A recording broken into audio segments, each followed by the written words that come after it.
যারা কাফের, মুশরিক, ঈমান আনে নাই, বেঈমান, ইহুদি, নাসারা, বৌদ্ধ যত আছে সব চলে যাবে বিনা হিসাবে জাহান্নামে। তাদের কোনো হিসাব নাই, কোনো হিসাব নাই, তাদের হিসাব নেই, এরা জাহান্নামে চলে যাবে। জাহান্নাম বলবেন, আল্লাহ আমার ক্ষুধা নিবারণ হয়নি। দুই ধরনের মানুষের হিসাব। এক ধরনের মানুষ কাফের মুশরিক হওয়ার পরে যারা দুনিয়ার জীবনে কিছু ভালো কাজ করছে, এরকম কাফের মুশরিক খ্রিস্টান আছে না, দুনিয়ার জীবনে কিছু ভালো কাজ করছে। আল্লাহ পাক তো ইনসাফওয়ালা, যেহেতু দুনিয়াতে যারা ভালো কাজ করে তাদেরকে আল্লাহ একটা প্রতিদান দিবেন বলে আল্লাহ ওয়াদা করেছে। এখন কাফের মুশরিক, এদের তো ঈমান নাই, এদের এই সওয়াবটা দিয়ে লাগবে কোথায়? এক না থাকলে লক্ষ জিরুর কোনো দাম নাই। যেহেতু ঈমান নাই, তাদের কোনো দাম নাই। এই জন্য আল্লাহ সুবহানাহু ওয়া তাআলা যারা দুনিয়াতে কাফের মুশরিক হওয়ার পরে কিছু ভালো কাজ করছে, কিছু মানুষের উপকার করছে, তাদেরকে হিসাবের আওতায় আইনা দেখবে সে দুনিয়াতে এই কিছু ভালো কাজ করছে, এর বিনিময়ে আল্লাহ পাক তার আযাবটা কিছু হালকা করে দিবে। আযাবটা কি হবে? হালকা। এই এতটুকুর কারণে ওই কাফেরদেরকেও হিসাবের আওতায় আনা হবে। যেমনটা তার দলিল করা আমাদের নবীজির চাচা আবু তালেব। আবু তালেব আল্লাহ রসুলের খুব খেদমত করেছে, কিন্তু ঈমান আনে নাই। সমস্ত আপাদমস্তক রসুলের খেদমতের জন্য সে বিলিয়ে দিয়েছিলেন। শুধু একটা আল্লাহ রসুল বলছিলেন, আমি আমার চাচার জন্য যতক্ষণ আল্লাহ নিষেধ না করে ততক্ষণ আমি দোয়া করতেই থাকবো, দেখি এই কোনো অবস্থায় তাকে মাফ করানো যায় কিনা। আল্লাহ পাক আয়াত নাজিল করে দিয়েছে, কাফের মুশরিকের জন্য দোয়া করা যাবে না, দোয়া করা যাবে না, নিষেধ করে দিলাম। তখন রসুল বলছেন আর দোয়া করা যাবে না। কিয়ামতের ময়দানে দুইটা আগুনের জুতা পরাই দিবে, আর কোনো শাস্তি নেই, তার কোনো শাস্তি। দুইটা আগুনের জুতা, এই দুইটা আগুনের জুতা পরাইয়া দিবে। এই আগুনের জুতা দুইটা বুঝেন তো, সমস্ত শরীর জ্বলে পড়ে খসে খসে পড়তে থাকবে, চিৎকার করতে থাকবে। এটা হলো হাদিসের মধ্যে আছে, এর থেকে ছোট নিম্ন শাস্তি জাহান্নামের মধ্যে আর নাই। আর একদল উসাতুল মুমিনিন, দোস্ত আমরা যারা নেক করেছি, গুনাহ করেছি, নেকও করেছি, গুনাহ, যেই গুনাহ থেকে দুনিয়ার মধ্যে যাওয়ার আগে তওবা করে মাফ করাইতে পারি নাই, আল্লাহ পাকের কাছে বলে বলে চোখের পানি ছেড়ে ছেড়ে কেঁদে কেঁদে গুনাহ মাফ করাইতে পারি নাই, গুনাহগুলি নিয়ে মওতের ডাক চলে আসছে। এই অবস্থায় যদি কিয়ামতের ময়দানে উঠা হয়, হিসাবের আওতায় আসবে।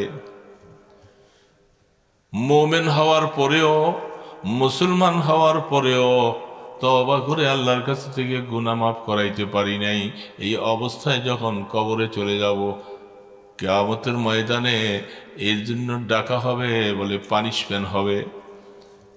কতদিন জেলে থাকা লাগবে, ততদিন পর্যন্ত জেলখানায় পাঠাবে, আগুনে জ্বলবে, পুড়বে। আবার আল্লাহ পাক যখন মাফ করার জন্য সময় হবে, আমার গুনাহ জ্বলে জ্বলে যখন শেষ হয়ে যাবে, তখন আল্লাহ পাক আবার ঈমানের বদলতে বাইর করে আনবে। তখন আল্লাহ পাক বলবে, যাও এবার মাফ করে দিলাম জান্নাতে। এই জন্য কিয়ামতের ময়দানে দুই ধরনের মানুষের হিসাব হবে। কাফের মুশরিকদের মধ্যে যারা কিছু ভালো কাজ করছিল তাদেরকে হিসাব করা যেতটুকু শাস্তি কমানো দরকার কমবে, আর মুমিনদের মধ্যে যারা আমরা গুনাহ করেছি, তওবা করতে পারি নাই, তাদেরকেও হিসাবের আওতায় নিয়ে আইসা দেখা যাবে একদল মুমিন তারা বিনা হিসাবে এবং হিসাব পাইয়া পরীক্ষায় পাশ করে জান্নাতে চলে যাবে। জান্নাত। দোস্ত, দুনিয়াতে তো কত বন্ধু, কত মানুষ, আখেরাতে কেউ বন্ধু নাই, সেদিন কেউ বন্ধু নাই। সমস্ত মানুষ ছুটাছুটি দৌড়াদৌড়ি করবে। বুখারীর মধ্যে হাদিস আসছেন, বুখারী শরীফের 12 পারার শেষে দেয়া 1.5 পৃষ্ঠা হাদিস ইমাম বুখারী রহমতুল্লাহ আলাইহি বয়ান করেছেন, কিয়ামতের ময়দানে মানুষ এইভাবে দৌড়তে থাকবে, কেউ কারো না, কেউ কারো না, কারো পরিচয় কারো সাথে নাই। সবাই দৌড়াইয়া বলবে, হায় কি করা যায়, একটু হিসাবটা পাস করব কি ফেল করব, হিসাব না হলে তো করা বোঝা যাবে না। তো হিসাবটা আল্লাহর কাছে যে বলবো যে আল্লাহ আপনি একটু হিসাব শুরু করেন, এই কথাটা কে বলবে? কে বলবে আল্লাহকে? আল্লাহ পাক সেদিন অত্যন্ত কহর গজবের সাথে, গোস্বার সাথে ফেটে পড়বে। আল্লাহ পাকের সাথে কথা বলার মতো সাহস নাই কারণ। সবাই দৌড়াবে, উলঙ্গ দৌড়াইতে থাকবে। সকলে মিলে বলছেন, যেহেতু বাবা আদম আলাইহিস সালাম, আমরা তার সকলের সন্তান, তিনি ময়দানে হাসরে আছেন, তার কাছে যাই। এই প্রথম আদম আলাইহিস সালামের কাছে মানুষ, লক্ষ লক্ষ কোটি কোটি মানুষ লান ধরে সেখানে যাবে। বাবা আদমকে বলবেন, একটু আল্লাহকে একটু বলেন যে আল্লাহ যেন হিসাবটা শুরু করে। আদম আলাইহিস সালাম বলেন যে আল্লাহর সাথে আজকে কথা বলার মতো সাহস আমার নাই, কারণ আমি আল্লাহর হুকুম লঙ্ঘন করেছিলাম, আমাকে নিষিদ্ধ গাছের ফল খাইতে নিষেধ করেছিল, আমি কথা মানি নাই। এইটাই আমার ভিতরের মধ্যে অনেক দুর্বল, আমি পারব। আদম আলাইহিস সালাম থেকে চলে আসছেন। বুখারী রহমতুল্লাহ হাদিসটা লম্বা বয়ান করতে করতে করতে করতে সমস্ত নবীদের কাছে যাবেন, সব মানুষ বিমুখ হয়ে ফিরে আসবেন। আল্লাহর সাথে কথা বলার মতো সাহস শক্তি কারো নাই। সর্বশেষ ঈসা আলাইহিস সালামের কাছে আসবেন। ঈসা আলাইহিস সালাম, ঈসা আলাইহিস সালাম বলেন যে আমি তো আরো অনেক বড় নিজকে অপরাধী মনে করতেছি, কারণ আমাকে বলছিল আমি নাকি আল্লাহর ছেলে, আমার মা নাকি আল্লাহর স্ত্রী, এই কথা তোহমত দিছিল। আমার ভয় লাগে, আল্লাহ যদি আমাকে ওই ব্যাপারে কোনো প্রশ্ন জিজ্ঞাসা করে, আমি সেই পেরেশানিতে আছি। হায় হায়, তো আদম থেকে ঈসা ইসলাম পর্যন্ত সব কিছু শেষ, আর কোথায় যাব? ঈসা আলাইহিস সালাম বললেন, আমি একটা জায়গা তোমাদেরকে বলে দিতে পারি, ময়দানে হাসরে আজকে আল্লাহর সাথে কথা বলার মতো আর কেউ সাহস নাই।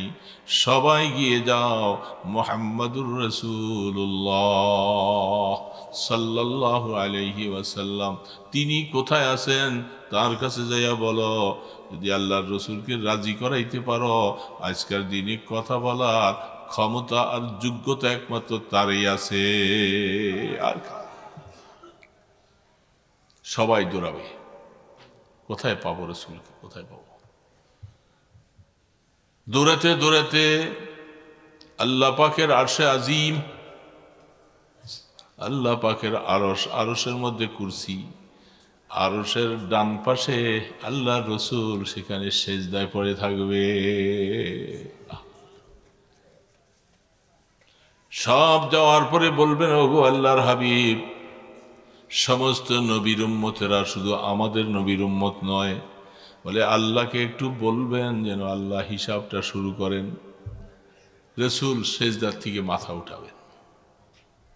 মাথা উঠাবার পরে আল্লাহ পাক বলছেন, কোরআন শরীফের মধ্যে আছেন, ফাতাহাজ্জাদ বিহি নাফিলাতাল লাক আসা আন ইয়াবআসাকা রাব্বুকা মাকামাম মাহমুদা।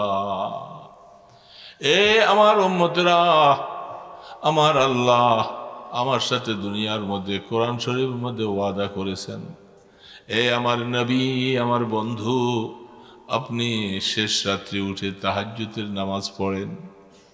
কি নামাজ? নাম শুনছেন তো? এই যে তো কঠিন কথা, এটা শোনা মুশকিল। তাহাজ্জুদের কথা শোনা কঠিন না? ফরজই তো পড়ি না, আবার তাহাজ্জুদ তো দূরের কথা। হ্যাঁ, ভাত তো পায় না, আবার পোলাও, মুশকিল কথা। তাহাজ্জুদ, আমার নবী আপনি তাহাজ্জুদ পড়েন। রাসূল তাহাজ্জুদ পড়তেন, কখনো তাহাজ্জুদ ছুটত না। যদি আপনি তাহাজ্জুদ এইভাবে পড়তে পারেন, এটা আপনার জন্য অতিরিক্ত একটা আমল। আমি আল্লাহ আপনাকে মাকামে মাহমুদ দান করব। সুবহানাল্লাহ, মাকামে মাহমুদ। তাফসীরের মধ্যে মাকামে মাহমুদ হলো এই যে এটা। রাসূল বলবেন যে হ্যাঁ, আল্লাহ পাক আমার সাথে ওয়াদা করেছেন, আমাকে আল্লাহ পাক মাকামে মাহমুদ দিবেন। সেটা আজকে ময়দানে হাসরে কাজে লাগাবো। সেটা কি? আজকের দিনে মানুষের জন্য কথা বলার অধিকার একমাত্র আল্লাহ আমাকেই দিয়েছেন, আর কাউকে দেন নাই। তখন আল্লাহ সুবহানাহু ওয়া তাআলার কাছে আল্লাহর বন্ধু যাইয়া বলবে, ওগো আল্লাহ, মানুষ ময়দানে হাসরে খুব পেরেশান, পিপাসায় কলিজা ফেটে যায়, ঘামের সাগরে হাবুডুবু খেতেছে, আপনার আরশের ছায়া ছাড়া কোনো ছায়া নাই। এই অবস্থায় মাওলা আপনি দয়া করে একটু যদি হিসাবটা শুরু করতেন। কে পাশ করবে ফেল করবে পরীক্ষা হওয়ার ছাড়া তো বলা যাবে না। এখন তো সবাই একচাটিয়া কষ্ট করতেছে। এবার আল্লাহ পাক তার গোস্বার চেহারা সরাইয়া বন্ধুর সাথে বলতেছেন, হ্যাঁ বন্ধু, আপনি যখন বলছেন আমি হিসাবের জন্য প্রস্তুতি। আমার আল্লাহ পাকের হিসাব, وَنَزَعُ الْمَوَازِينَ الْقِسْطَ لِيَوْمِ الْقِيَامَةِ, আল্লাহ পাক কোরআনে বলছেন কিয়ামতের ময়দানে বন্ধু আমলনামা অত্যন্ত ইনসাফের সাথে হিসাব করা হবে। আল্লাহ কারো উপরে জুলুম করবে না, একটা চুল পরিমাণ কাউকে বেশি দিবে না, কাউরে কমও দিবে না। সেদিন ইনসাফের সাথে যখন আল্লাহ হিসাব শুরু করবেন, আমার আল্লাহ সব মানুষের হিসাব করতে আল্লাহর কোনো কষ্ট হবে না। কোটি কোটি কোটি কোটি মিলিয়ন মিলিয়ন মানুষ হিসাব করতে কি আমার আল্লাহর কষ্ট? এটাও আল্লাহর উপর ঈমান আনার বিষয় যে আল্লাহ পাকের এগুলি করতে কোনো ব্যাপার না। আমার আল্লাহ তিনি হিসাব শুরু করবেন। আর সেই সময় দোস্ত মনে রাখো, কথাটা মনে রাখবা যে আমল, আমাদের আমলের হালাত খুব খারাপ। আল্লাহ রাব্বুল আলামিন সেদিন মেহেরবানি করে কিছু মানুষকে আল্লাহ পাক তার রহমতের দ্বারা ক্ষমা করবেন, মাফ করবেন। সেই মানুষগুলি কারা? যারা মিটমিট করে ইমানের সাথে তেমন কোনো আমল নাই, শুধু সামান্য একটু ইমান নিয়ে যারা কবরে যাবে, এই সমস্ত মানুষগুলোর মধ্যে একজন মানুষের মধ্যে আদম আলাইহিস সালাম বলবে হাতের মধ্যে হ্যান্ডকাপ জাহান্নামের বেড়ি লাগাইয়া জাহান্নামের দিকে নিয়ে যায়। আদম আলাইহিস সালাম আল্লাহর হাবিবকে ডাক দেয়া বলবেন, ইয়া ইবনি ইয়া মুহাম্মদ, ও আমার ছেলে, আমার নবী মুহাম্মদ, তাকাইয়া দেখো, নজর করে দেখো, মনে হয় তোমার একটা উম্মত জাহান্নামের বেড়ি লাগাইয়া ফেরেশতারা জাহান্নামের দিকে নিয়ে যায়। রাহমাতে দো আলম তিনি তারাইয়া দৌড়াদৌড়ি করে যাইয়া দেখবেন, হ্যাঁ রসুলের উম্মত। কি ব্যাপার? বলে আল্লাহ পাকের আদেশ, তার হিসাব নিকাশ এসে ফেল, এই জন্য জাহান্নাম অবধারিত হয়ে গেছে, জেলখানা নিয়ে যাচ্ছে। আল্লাহ সুবহানাহু ওয়া তাআলা ওই সময় রসুল বলবেন, আমার উম্মতকে তোমরা সেই দিকে নিয়ে যাইতেছ, আমার এই উম্মতটাকে আরেকবার একটু মাপো, আমল নামাটা আরেকবার মাইপা দেখো। ফেরেশতারা বলবেন, মাপসি, ফয়সালা যা হয়েছিল তাই, আমাদের কোনো এখতিয়ার নাই, ফয়সালা আল্লাহ পাকের। ফেরেশতারা কথা কারোটা শুনবে না। রসুল আল্লাহর সাথে বলবেন যে আল্লাহ, ওরা তো কারো কথা শুনবে না, দয়া করে আপনি যদি একটু আদেশ করেন তারা কথাটা শুনবে। আল্লাহ পাক কোরআনে বলছেন, আমি যাকে আদেশ দিব সেই আমার সাথে কথা বলতে পারবে, অন্য কেউ না। তখন আল্লাহ সুবহানাহু ওয়া তাআলা বলবেন, এ আমার বন্ধু কি বলে শোনো। ফেরেশতারা এবার আবার সেই লোকটাকে আমল নামা ওজন করার জন্য আনবে। আনার পরে সে বলবে যে এতক্ষণ তো ওজন করলো, এখন আর কি হবে, আমি তো জাহান্নামী হয়ে গেছি, আমার কপাল খারাপ। নেকের পাল্লাটা খুব হালকা। রহমতে দো আলম, এক টুকরা কাগজ, ছোট্ট, যেটাকে হাদিসের ভাষায় বাতাকা বলা হয়, একটা কাগজের চিরিকুট, এটা পকেট থেকে বাইর করে আর নেকের পাল্লা এটা যখন বসাইয়া দিবে, সাথে সাথে নেকের পাল্লা ভারী হয়ে যাবে।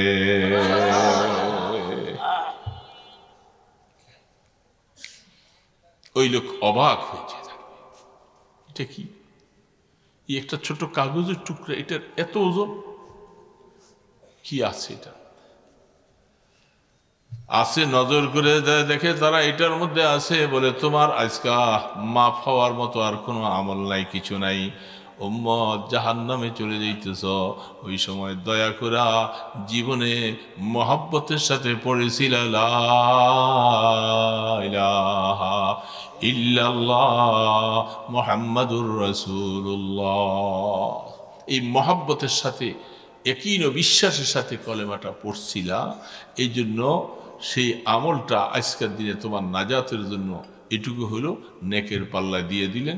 সমস্ত বদের পাল্লা হালকা হয়ে গেল, নেকের পাল্লা ভারী হয়ে গেল। আল্লাহ সুবহানাহু ওয়া তাআলার হুকুমে ফেরেশতারা অবাক, আমরা তো বুঝতে পারিনি, বলে আমার বন্ধু বলছিল তোমাদের এই জন্য। তখন সাথে সাথে তাকে জান্নাতের দিকে আবার নিয়ে যাওয়া হবে। এই জন্য দোস্ত বলতেছিলাম যে আল্লাহ হয়তো কোনো না কোনো একটা উসিলা যদি মাফ করে, সেটা কার ভাগ্য হবে কেউ বলতে পারে। জাহান্নামে কি জ্বলা যাবে? ক্ষমতা আছে? আছে দোস্ত, আছে? জ্বলার মতো ক্ষমতা নাই। এই জন্য আল্লাহ সুবহানাহু ওয়া তাআলা বলছেন, একটা রাস্তা তোমাদের জন্য, আহা, আল্লাহ রসুলের দরবারে একটা ইহুদির বাচ্চা, একটা ছেলে, এই 15 বছর 17-18 বছর বয়সে, এই বাচ্চাটা মদিনা শরীফে আসে, রসুলকে দেখে বসে থাকে, ঈমান আনে নাই, শুধু বসে বসে দেখে, রসুল কোনো দিকে গেলে দেখে বসে থাকে। রসুল কয়েকদিন তাকে এইভাবে দেখছে। একদিন দেখা যায় যে তাকে আর দেখা যায় না। দেখা না যাওয়ার কারণে রসুল জিজ্ঞাসা করলেন সাহাবাদেরকে, এই একটা ছেলে, যে ইহুদির একটা ছেলে, সে যে এখানে আসতো বসতো, তাকে দেখি না। সাহাবায়ে কেরাম বললেন, ইয়া রাসূলুল্লাহ, ওই ছেলেটা অসুস্থ, খুব জটিল অসুস্থ। আল্লাহ রসুল বলতেছেন, আমি একটু তার বাড়িতে যাব। তাকে অনেকদিন ধরে দেখি না, সে ইহুদির ছেলে। সাহাবায়ে কেরাম রসুল যাবেন, রসুলের সাথে তারাও গেলেন। ইহুদির ছেলেটা অসুস্থ, বাবা খোঁজ খবর নিতেছে, হালাত জিজ্ঞাসা করে। রসুলকে দেখা সে বলতেছে, মোহাম্মদ আসছে আমাদের বাড়িতে, আসুক। কি জন্য? বলে আপনার ছেলেটা আমাদের এখানে অনেকদিন যাওয়া আসা করতো, সে নাকি অসুস্থ, একটু দেখতে আসছে। আল্লাহ রসুল ঘরে ঢুকছেন। আহা, ঢুকার পরে ওই ইহুদির ছেলেটা রসুলকে দেখে বলছে, আহা, আমাকে বলে কেন, তুমি এতদিন আমাদের এখানে যাওয়া আসা করতে, এখন যাও না, এই জন্য তোমার প্রতি একটু মায়া জাগছে, একটু তোমাকে দেখতে আসছি। যে দেখে যে ওর মুমূর্ষু অবস্থা, জান যা যায় অবস্থা। এমন সময় হেদায়েতের মহাসাগর, মহাসমুদ্র নিয়া রহমতে দো আলম পাশে যাইয়া বসছে। ছেলেটাকে বলতেছে, বাবা, তোমার জীবনের শেষ সময়, তোমার বাবা ইহুদি, তুমিও ইহুদি, যদি তোমার মনে চায় একটা বার যদি কলেমাটা পড়ে যাইতে পারো, মৌতের আগ দিয়া তোমার ঠিকানাটা আল্লাহর জান্নাত হয়ে যাবে। আমি এই জন্যে আসছি, যদি তোমাকে চেষ্টা করে একটু কলেমাটা পড়াইয়া যদি আল্লাহ মৌত দেয়, তোমার ভাগ্য ভালো, আমারও ভাগ্য, আমার একটা উম্মত হয়ে গেল। ছেলেটা অসুস্থ অবস্থায় কথা বলতে পারে না ভালো করে। একবার বাবা তার শিউরে দাঁড়ানো, বাবার চেহারার দিকে চায়, আবার এদিকে চায়, কিছু বলতে পারতেছে না। কতক্ষণ এই অবস্থা দেখতেছে, কারণ বাবা অনুমতি না দিলে এখন নিতে পারবে না। অনেকক্ষণ পর্যন্ত এই অবস্থার মধ্যে একবার রসুলের চেহারার দিকে তাকায়, আরেকবার বাবার চেহারার দিকে তাকায়। বাবা কিছু বলে না। বারবার আল্লাহ রসুল বলার পরে এবার বাবা বলতেছে, এটা তোমার ইচ্ছা, তোমার ইচ্ছা, তুমি বাপদাদার ধর্মের উপরে থাকতে পারো, যেহেতু তুমি এখন দুনিয়ার থেকে চলে যাইতেছ, অথবা মোহাম্মদের ধর্মের কলেমা পড়ে যেতে পারো, তোমার ইচ্ছা। এই কথাটা বলার সাথে সাথে ছেলেটা বলে, আমি আমার মোহাম্মদের কলেমা পড়ে আমি মরতে চাই। সাথে সাথে কলেমা পড়ছেন, পড়ার পরে চক্ষুটা বন্ধ হয়ে গেছে। আল্লাহ রসুল বলেন, আমি শুকর আদায় করতেছি, জীবনের সব সময় এই লোকটা ছেলেটা যাওয়া আসা করত, এখন যাওয়ার সময় তার মওত নসিব হলো ইমানের সাথে, আমি কিয়ামতের ময়দানে তার জন্য সুপারিশ করব। রসুল বলছে, সাহাবারা যাও, তার জন্য কবর করো, কাফন দাফনের ব্যবস্থা করো, সেইভাবে করে তাকে দাফন করাও। রসুল বলেন, দেখো, নামাজ একক তো পড়া লাগেনি, মাত্র মৃত্যুর আগে কলেমা পড়ছে, আল্লাহ পাক তাকে মাফ করে দিয়েছেন, জান্নাতে যাওয়ার ব্যবস্থা করে দিয়েছেন। এই গরিব টাইম কয়টা হয়েছে? কয়টা বসছি কয়টায়? ওনাদের পিসাবুদুর আসছে? আপনাদের পিসাবুদুর আসছেন নাকি? কখন আসবেন? আমি 1 ঘন্টা বেশি আলোচনা করি না, একটু কথা এখন বন্ধ আসতেছে কম।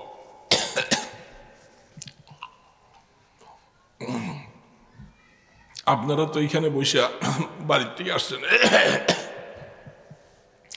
সেইখানে আপনার বাড়ির যাবেন, আমাদের যাইতে হবে দূরে।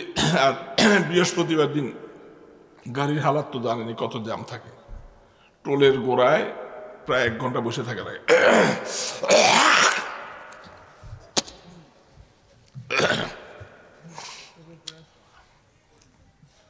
তো যাই হোক, তো আমি বলতেছিলাম, আল্লাহ সুবহানাহু ওয়া তাআলার কাছে আমাদের গুনাহ মাফ করাইয়া দেওয়া লাগবে। গুনাহ করছি কে ভাই বলেন তো? গুনাহ আমি করছি না? আপনার গুনাহ কে করছে? আপনি করছেন, আর গুনাহ করছে? গুনাহ আমি করছি, মাফ চাবে কে বলেন? অপরাধী আমি, মাফ কি আরেকজন চাবে? আল্লাহ পাক এই জন্য বলছে, বান্দা যেহেতু গুনাহ তুমি করছো, মাফ তো তোমাকেই চাইতে হবে। এই জন্য আসেন আমরা সকলে আল্লাহ পাকের কাছে নিরিবিলি আমার গুনার কথা আমি স্মরণ করে আমি আমার মাওলার কাছে মাফ চাইতে হবে। মাফ চাইয়া কবরে যাওয়া আমার জন্য ফরজ না গুনাহ নিয়া কবরে যাব? বলেন, গুনাহ নিয়া? গুনাহ বুঝতেছেন তো? যেই কাজ করলে আল্লাহ নারাজ হয়, যে কাজ করলে আল্লাহ নারাজ হয়, এটা আমরা বুঝি সবাই। এখন এটা আমার ওয়াজ করে শোনা লাগবে না, কি কাজ করলে আল্লাহ নারাজ হয় এটা আমরা জানি না? বলেন, এখানে জানি না সবাই? সবাই জানে কোন কাজ করলে আল্লাহ নারাজ হয়, এটা সবার জানা। তাহলে আমি আল্লাহর নারাজগির কাজ যদি করে থাকি, তাহলে নিশ্চয়ই আমি গুনাহ করেছি। আমি যেহেতু গুনাহ করেছি, এখন আমাকে কবরে যাওয়ার আগে মাপ চাওয়া আমার জন্য ফরজ। এখন আমার কবরের খবরটা কখন আসবে এটা কি জানা আছে? আমার জানা আছে? কবরের খবর কখন আসবে কারো জানা নেই। তাহলে এখন থেকেই, আজকের থেকেই আমাকে তওবা করে পরিষ্কার হইতে হবে। আগামীকালের আশায় বসে থাকা যাবে না। আগামীকাল হয়তো সময় নাও পাইতে পারি। হ্যাঁ, এখন থেকে আমি আমার জীবনের গুনাহগুলির কথা স্মরণ করে নিরিবিলি বসে আল্লাহ পাকের কাছে এমন ভাবে চাইতে হবে যেন আমার আল্লাহর মায়া লাগে। মায়া লাগার জন্য আল্লাহ সুবহানাহু ওয়া তাআলা কোরআন শরীফে বলছেন, হাদিসের মধ্যে আল্লাহ রসুল বলছেন, সেটা কি? মান বাকা মিন খাশিয়াতিল্লাহ লা ইয়ালিজুন নার। মান বাকা মিন খাশিয়াতিল্লাহ। আল্লাহ পাক বলতেছে, বান্দা নিরিবিলি বসে বসে যদি আমার ভয় করে, আমার কথা স্মরণ করে যদি তুমি 2 ফোঁটা চোখের পানি যদি ছাড়তে পারো, মনে রাখবা আমি আল্লাহ তোমার 2 ফোঁটা চোখের পানির বিনিময়ে তোমার সব গুনাহ আমি মাফ করে দিব। 2 ফোঁটা চোখের পানি বিনিময়ে। চোখের পানি এমনি আসবে না। চোখের পানি আসবে কখন? যখন আযাবের কথা মনে হয়, শাস্তির কথা মনে হয়, কবরের কথা। এই জন্য আল্লাহ রসুল বারবার বলছে, তুমি মৌতের কথা স্মরণ করবা আর কবরের মোরাকাবা করবা। আমি এখন এখানে উপরে আসি, মৃত্যু হওয়ার পরে কয়েক ঘন্টা পরে আমার ঠিকানাটা কবর।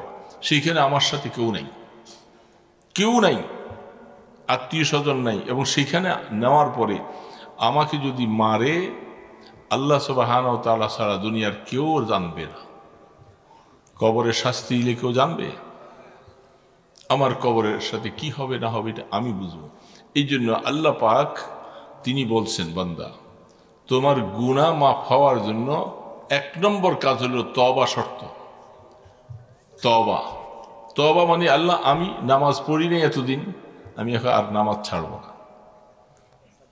আমি গত বছরও রমজান মাসে রোজা রাখি নাই, এবার আবার রমজান চলে আসছে, আমি আল্লাহ এবছর পাক্কা নিয়ত করেছি আমি আর রোজা ছাড়ব না। কি আমার উপরে জাকাত ফরজ হয়েছিল, আমি জাকাতগুলি দেই নাই, এলোমেলো করছি, সেই হিসাব করে আগের জাকাতটাও দিয়ে দিব, এবং এই বছর আমি জাকাত পরিপূর্ণ হিসাব করে দিব। আমার উপরে হজ ফরজ হয়ে আছে, আমি হজে যাই নাই, আল্লাহ তুমি, আমি ওয়াদা করেছি আল্লাহ আমার উপর যদি হজ ফরজ হয়ে গেছে আমি হিসাব করে দেখি, আমি হজে যাওয়ার নিয়ত করলাম। এরকমভাবে প্রত্যেকটা গুনার কথা স্মরণ করে যদি আমি করেছি অতীতে আর করব না, এই কথাটা মনের মধ্যে নিয়ে আইসা যদি আল্লাহর কাছে তওবা করি, তওবা শব্দের অর্থ হইল লজ্জিত হয়ে যাও। আল্লাহ আমি গুনাহ করেছি, তওবা করব, তুমি আমাকে মাফ করে দাও। আল্লাহ সুবহানাহু ওয়া তাআলা বলেন, বান্দা যদি তুমি এরকম তওবা করতে পারো, আমি আল্লাহ তোমাকে মাফ করে কবরে নেওয়ার ব্যবস্থা করব। তাইলে কবরে যাওয়ার আগে তওবা করব তো, আজকের থেকে না 1 মাস পরে। আল্লাহু আকবার। এটা বলতে তো সহজ, তওবা করতে হলে নিজেকে, হাদিসের মধ্যে আসছে, রাজুলুন যাকারাল্লাহ খালিয়ান ফাফাজাত আইনাহ, যে নিরিবিলি বসে বসে গুনার কথা স্মরণ করে আর চোখ দিয়া তার পানিগুলি বেরিয়ে পড়ে। আল্লাহ সুবহানাহু ওয়া তাআলা বলছেন, যখন থেকে ফাফাজাত আইনা, তার চোখ দিয়া পানি পড়তে থাকে, দুনিয়ার কোনো উষ্টা খাইয়া নয়, মাইর খাইয়া নয়, আল্লাহর আযাবের ভয়ে, আল্লাহ পাকের ভয়ে যখন চোখের পানি বান্দা ছেড়ে দিবে, আল্লাহ পাক বলবেন আমি তোমাকে মাফও করব, এবং কিয়ামতের ময়দানে আমি তোকে ডাক দিয়ে নিয়ে আমার আরশের নিচে মেহমানদারি দস্তরে বসাইয়া দিব। এই জন্য দোস্তরা আল্লাহ পাকের কাছে মাফ চাওয়া দরকার। মাফ চাইব তো ইনশাআল্লাহ। এই জন্য আমরা সকলে চেষ্টা করি। ছোট্ট আয়াতটা পড়েছিলাম, সেই আয়াতটার কথা বলে আমি আমার আলোচনা শেষ করে দিচ্ছি। আপনাদের পিসাব আসুক বা না আসুক, আমি এতক্ষণ আলোচনা ধরে রাখার মতো আমি সেই স্বাস্থ্য নেই। হ্যাঁ, দোয়া আমি করবো, পিসাব দূর করবো না, এইটা আবার কি? আমি তো দোয়া জানি না আসলে, বলো না। মনে রাখা দরকার সবকিছু।